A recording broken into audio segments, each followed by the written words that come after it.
अगर आप बिहार बोर्ड 2026 में साइंस ऑब्जेक्टिव में अच्छे मार्क्स करना चाहते हैं, तो ये वीडियो आपके लिए है। नमस्ते दोस्तों, मैं हूं आपका संदीप सर और आज हम पढ़ेंगे क्लास 10 साइंस के 50 विविया ऑब्जेक्टिव क्वेश्चंस का सेट नंबर 2। सेट नंबर 1 मैं पहले करवा चुका हूं, जो एग्जाम के लिए बहुत ही ज़्यादा इंपॉर्टेंट क्वेश्चंस हैं, वेरी इंपॉर्टेंट क्वेश्चन है। चलिए, आज हम बिना देरी किए हुए चलते सीधे क्वेश्चन पे।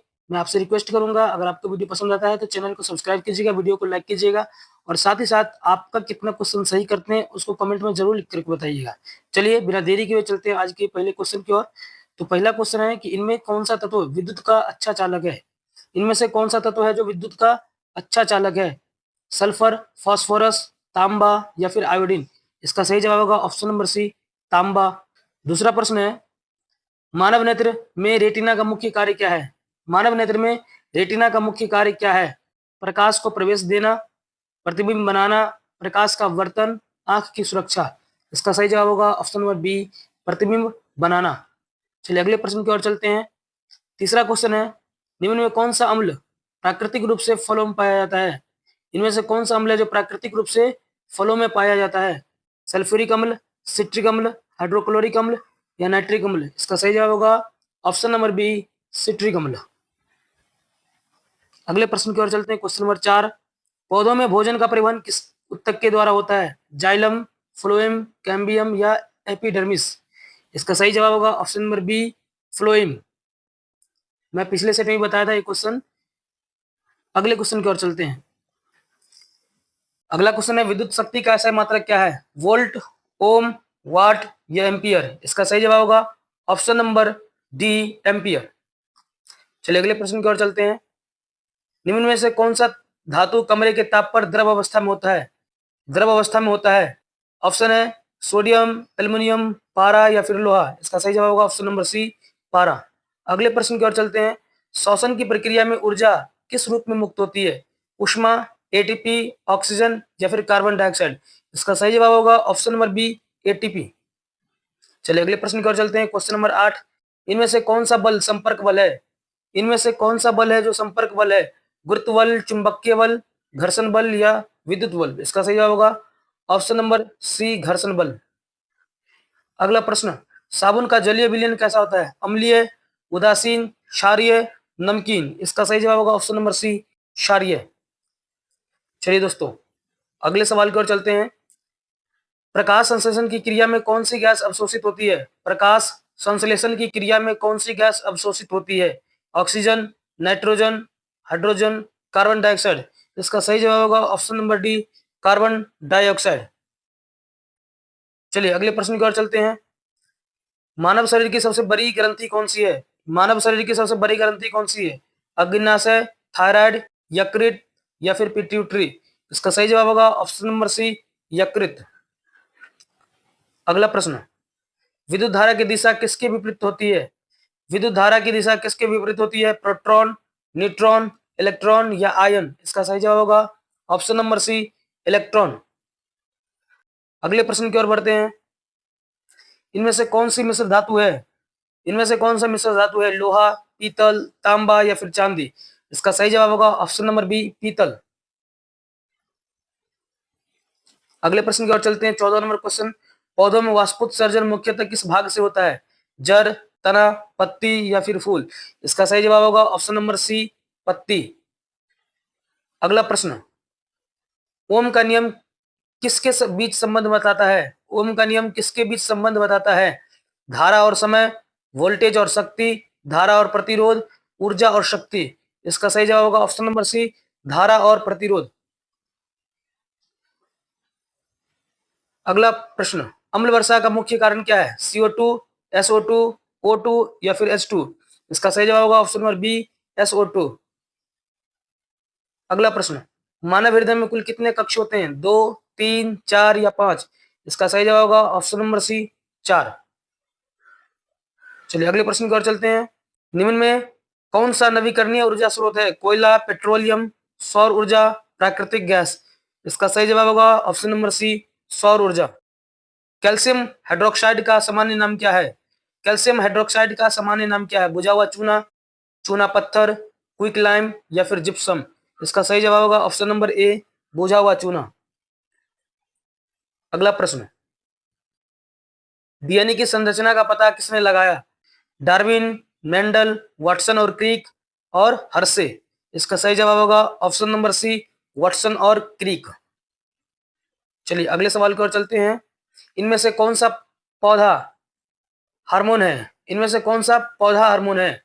इंसुलिन, थायरोक्सिन, ऑक्सिन या एड्रेनालिन। इसका सही जवाब होगा ऑप्शन नंबर सी, ऑक्सिन। चलिए अगले प्रश्न की ओर चलते हैं। विद्युत फ्यूज का उपयोग क्यों किया जाता है? धारा बढ़ाने के लिए, वोल्टेज बढ़ाने के लिए, सुरक्षा के लिए, ऊर्जा संग्रह के लिए। इसका सही जवाब होगा ऑप्शन नंबर सी, सुरक्षा के लिए। अगला प्रश्न, पेट्रोलियम का शोधन कहाँ किया जाता है? खान में, प्रयोगशाला में, रिफाइनरी में या फिर कारखाना में। इसका सही जवाब होगा ऑप्शन नंबर सी, रिफाइनरी में।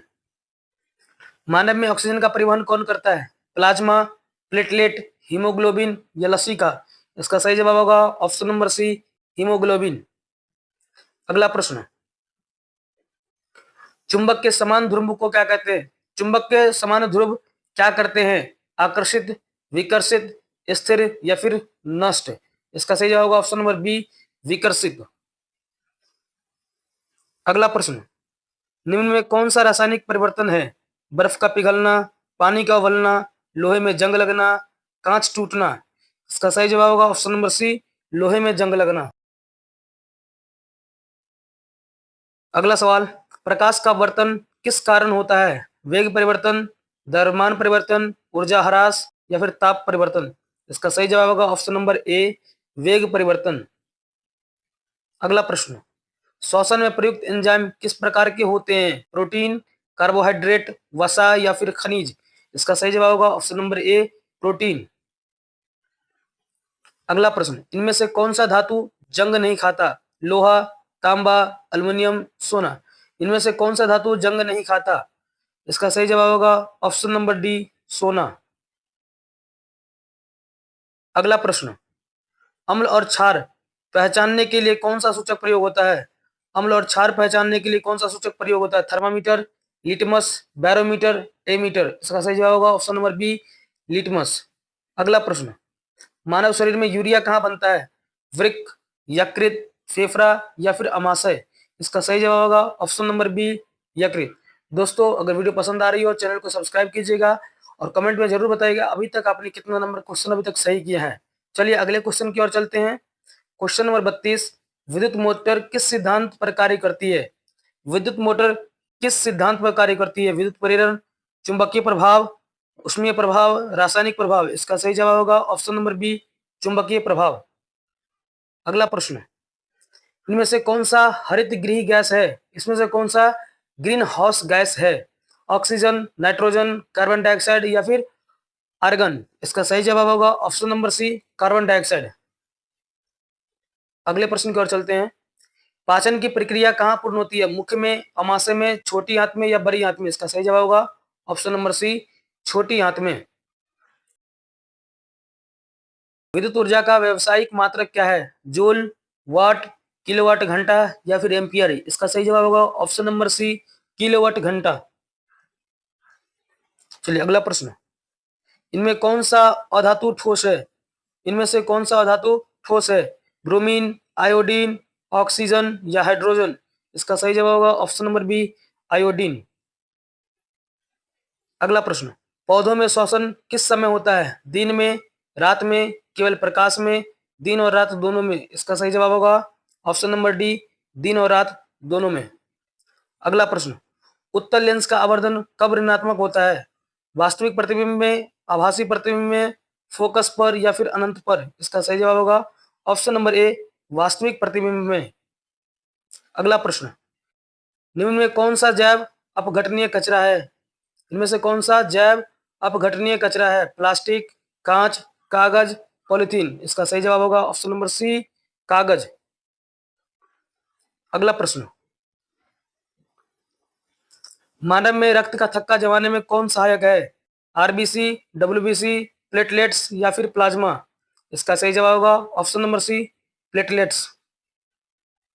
अगला क्वेश्चन, विद्युत परिपथ में स्विच का कार्य क्या है? धारा मापना, परिपथ खोलना बंद करना, प्रतिरोध बढ़ाना या फिर ऊर्जा संग्रह। इसका सही जवाब होगा ऑप्शन नंबर बी, परिपथ खोलना और बंद करना। अगला क्वेश्चन, इनमें से कौन सा अम्ल दूध में पाया जाता है? साइट्रिक अम्ल, टार्ट्रिक अम्ल, लैक्टिक अम्ल या फिर एसिटिक अम्ल।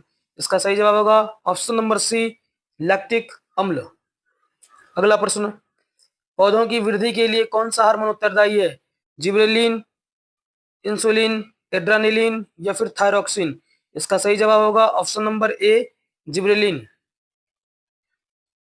अगला प्रश्न, चुंबकीय क्षेत्र की दिशा कैसे ज्ञात होती है? दायां हाथ नियम, बायां हाथ नियम या फ्लेमिंग का दायां हाथ नियम, फ्लेमिंग का बायां हाथ नियम। इसका सही जवाब होगा ऑप्शन नंबर डी, फ्लेमिंग का बायां हस्त नियम। इनमें कौन सा धातु हल्की होती है? तांबा, लोहा, अल्युमिनियम या फिर सीसा। इसका सही जवाब होगा ऑप्शन नंबर सी, अल्युमिनियम। अगला क्वेश्चन, मानव नेत्र में पुतली का कार्य क्या है? रंग पहचानना, प्रकाश की मात्रा नियंत्रित करना, प्रतिबिंब बनाना या नेत्र की सुरक्षा। इसका सही जवाब होगा ऑप्शन नंबर बी, प्रकाश की मात्रा नियंत्रित करना। अगला प्रश्न, साबुन और डिटर्जेंट में मुख्य अंतर क्या है? रंग, गंध, कठोर जल में क्रिया या फिर आकार। इसका सही जवाब होगा ऑप्शन नंबर सी, कठोर जल में क्रिया। पौधों में जल का परिवहन किसके द्वारा होता है? फ्लोएम, जाइलेम, कॉर्टेक्स या फिर पिथ। इसका सही जवाब होगा ऑप्शन नंबर बी, जाइलम।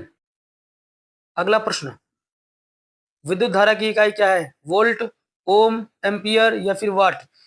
इसका सही जवाब होगा ऑप्शन नंबर सी, एम्पियर। इनमें से कौन सा रोग पोषण की कमी से होता है? मलेरिया, टाइफाइड, एनीमिया या फिर डेंगू। इसका सही जवाब होगा ऑप्शन नंबर सी। तो बच्चों, ये थे क्लास 10th साइंस के सेट नंबर 2 के 50 वीवीआई ऑब्जेक्टिव क्वेश्चंस। सेट 3 और आंसर डिस्कशन के लिए चैनल को सब्सक्राइब जरूर करें, कमेंट में अपना स्कोर जरूर बताइए और अगर वीडियो पसंद आया तो वीडियो को लाइक कीजिए, चैनल को सब्सक्राइब कीजिए। मिलते हैं नेक्स्ट वीडियो में, तब तक के लिए टेक केयर, बाय बाय।